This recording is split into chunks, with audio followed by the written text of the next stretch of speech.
आज हम ऐसे व्यक्ति की बात कर रहे हैं जिसने अपराध की दुनिया में 17 साल की उम्र में कदम रख दिया।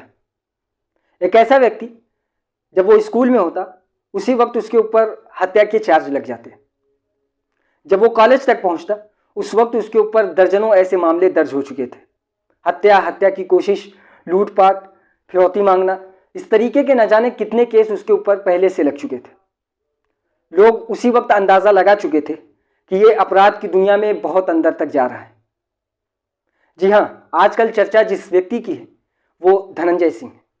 वही धनंजय सिंह जिनकी पत्नी को बसपा ने जौनपुर से टिकट दिया है, जिसमें कोर्ट ने धनंजय सिंह को 7 साल की सजा सुनाई थी। उस मामले में धनंजय सिंह जमानत पा चुके हैं, अब वो बाहर आ चुके हैं, लेकिन इनकी अपराध की दुनिया बहुत गहरी है। धनंजय सिंह की पैदाइश जौनपुर के एक कस्बे में होती है। जब वो स्कूल में होते उस वक्त बहुत ज़्यादा चर्चे में इसलिए वो आ जाते कि उनके खुद के टीचर की हत्या होती है और इस हत्या में धनंजय सिंह का नाम आता है। पुलिस धनंजय सिंह को इस मामले में गिरफ्तार करती है, लेकिन इस मामले को पुलिस साबित तो नहीं कर पाई। लेकिन जब भी कोई बात आती तो लोगों का यही मानना था कि इस मामले को अंजाम देने वाला व्यक्ति कोई और नहीं बल्कि धनंजय सिंह है। धनंजय सिंह लगभग 2 एग्जाम जेल में रहते हुए दिए। जब तक वो कॉलेज में पहुंचते उस वक्त तक उनके ऊपर दर्जनों मुकदमे दर्ज हो चुके थे। वो अपराध की दुनिया में कदम रख चुके थे। धनंजय सिंह जब जौनपुर के एक कस्बे में उनकी पैदाइश हुई, उसके बाद फिर स्कूल में उनके टीचर की हत्या के मामले में उन्हें गिरफ्तार किया गया। फिर कॉलेज तक पहुंचने तक उनके ऊपर न जाने कितने मामले दर्ज हो चुके थे। उसके बाद यहाँ से उनकी शुरुआत होती है लखनऊ विश्वविद्यालय तक। लखनऊ विश्वविद्यालय जहाँ उनकी सियासत के रहनुमा, उनकी सियासत के गॉडफादर जिन्हें कहा जाता है अभय सिंह, उन्हीं से इनका मामला खराब हो जाता है। अभय सिंह एक बाहुबली किरदार का व्यक्ति जो कि विश्वविद्यालय की राजनीति में बेहद सक्रिय माना जाता था, उसकी निगरानी में धनंजय सिंह जाते हैं। उसके बाद फिर वो विश्वविद्यालय में अपनी राजनीतिक की रसूख को बढ़ाते हैं। जो भी उनके खिलाफ होता अपने दल बल के साथ उन्हें पहले धमकाते, या तो उनको अपनी टीम में शामिल करवाते या तो फिर उनसे खुलेआम दुश्मनी का ऐलान कर देते। इस तरीके से लखनऊ विश्वविद्यालय से उनकी राजनीति का चलन चालू होता है। उसके बाद फिर वो साल 2002 में जौनपुर की एक सीट से विधायकी लड़ते हैं और वो उसमें जीत भी जाते हैं। लेकिन उससे पहले उनकी चर्चा का विषय जो होता है वो 1998 का होता है। असल में 1998 में कुछ ऐसा होता है कि जो धनंजय सिंह की दुनिया को पलट देता है। मामला ऐसा होता है कि धनंजय सिंह और उनके साथियों के बारे में पुलिस को एक रिपोर्ट मिलती है कि धनंजय सिंह और उसके साथी पेट्रोल पंप पे लूटपाट करने जा रहे हैं। यह खबर सुनते ही पुलिस सारी टीम को लेकर उस पेट्रोल पंप के पास पहुंचती है और अंधाधुंध फायरिंग दोनों तरफ से चालू हो जाती है।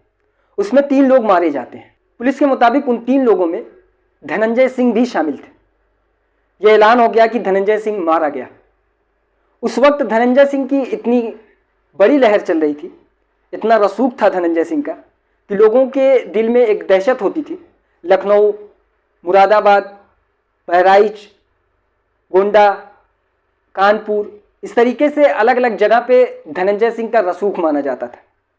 वो व्यापारी जो उनके शरण में होते वो उन्हें मसीहा कहते और जिनसे वो वसूली करते वो उन्हें माफिया कहते। जो उनके शरण में होते उन्हें कोई फिक्र नहीं होती, लेकिन जो उनकी नज़र में होते, उनकी अपोजिशन में होते, वो हमेशा परेशान होते। इस बीच जब उनकी मौत की खबर फैली उस वक्त कई व्यापारियों ने राहत की सांस ली। लेकिन जब कुछ दिनों के बाद 3 से 4 महीने बाद धनंजय सिंह वापस आ जाते हैं और ये शोर होता है कि धनंजय सिंह तो अभी जिंदा है, उसके बाद लोगों की सिट्टी पिट्टी गुल हो जाती है।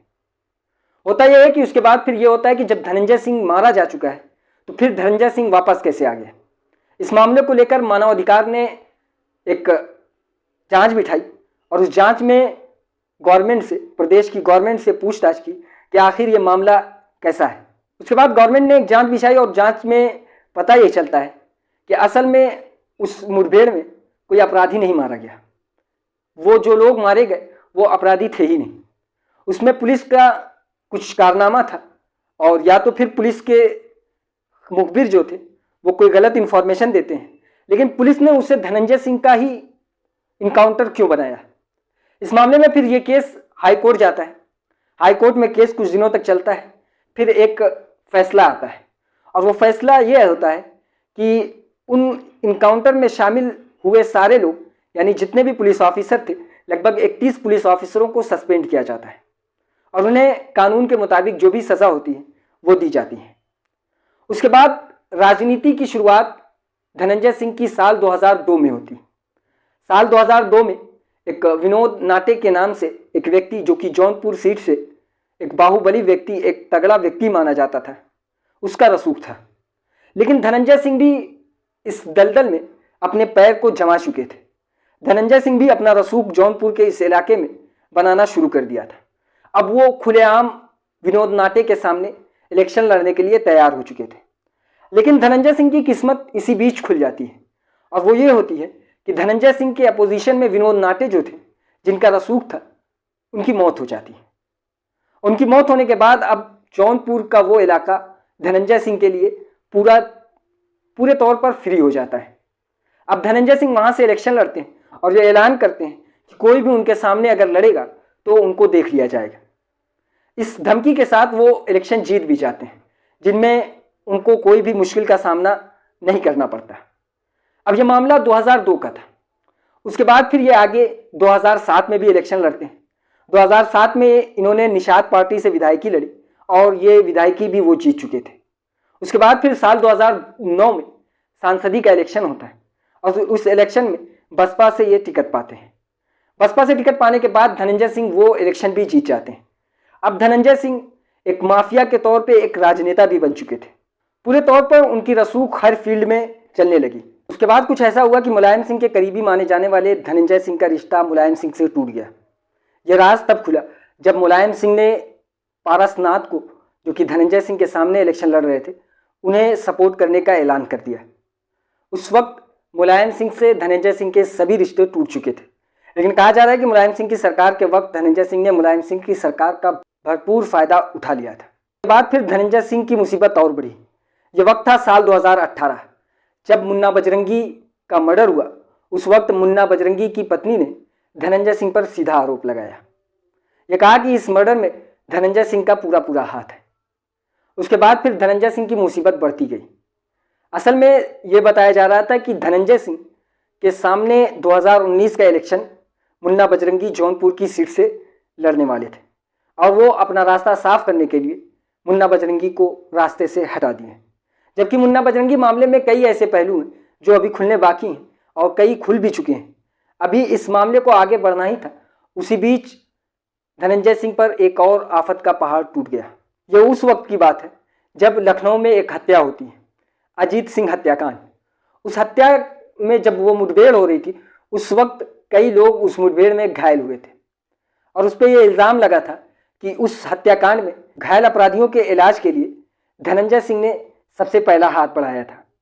उसके बाद उसी में से एक व्यक्ति, जिसका पुलिस ने बाद में इनकाउंटर कर दिया था, उसने ये गवाही दी कि ये सारा मामला धनंजय सिंह ने करवाया था। अजीत हत्याकांड में धनंजय सिंह का नाम आ जाता है और वो व्यक्ति जिसने धनंजय सिंह का नाम लिया था वो एक अपराधी गिरधारी सिंह होता है। उसके बाद धनंजय सिंह की मुसीबत और बढ़ती है। पुलिस चप्पे चप्पे पे तलाशने लगती है।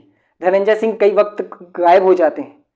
उसके बाद फिर धनंजय सिंह ने पुराने मामले में अदालत के सामने सरेंडर कर दिया और ये मामला आगे बढ़ता गया। ये केस अभी भी अदालत में पेंडिंग है। इस तरीके से धनंजय सिंह ने अपनी रसूखी और अपने दबदबे को कायम रखा। लेकिन धीरे धीरे योगी गवर्नमेंट आने के बाद धनंजय सिंह का दबदबा कम होता गया। उसके बाद फिर धनंजय सिंह को नमामि गंगे प्रोजेक्ट मैनेजर के मामले में, उसकी अगवा के मामले में धनंजय सिंह को 7 साल की सज़ा सुना दी जाती है। जौनपुर की कोर्ट ने धनंजय सिंह को 7 साल की सज़ा सुना दी और धनंजय सिंह अपने आप को सरेंडर कर चुके होते हैं। फिर अभी हाल ही में धनंजय सिंह को अदालत ने, हाई कोर्ट ने उन्हें जमानत दे दी। धनंजय सिंह को जमानत देने के बाद इधर दूसरी तरफ धनंजय सिंह की तीसरी पत्नी, जिन्हें बसपा ने जौनपुर से अपनी पार्टी से टिकट दे दिया। अभी इलेक्शन आने वाला है, इस मामले में आगे क्या होता है ये देखने की बात है। लेकिन ये थी धनंजय सिंह की एक छोटी दास्तां उनके जुर्म के दलदल में फंसने से लेकर, जुर्म की दुनिया से वाबस्तगी से लेकर मुसीबतों के पहाड़ टूटने तक की एक छोटी सी कहानी जो मैंने आपके सामने रखी। अगर वीडियो पसंद आई तो वीडियो को लाइक करें और चैनल को सब्सक्राइब करें और बेल आइकॉन को ज़रूर दबाएं।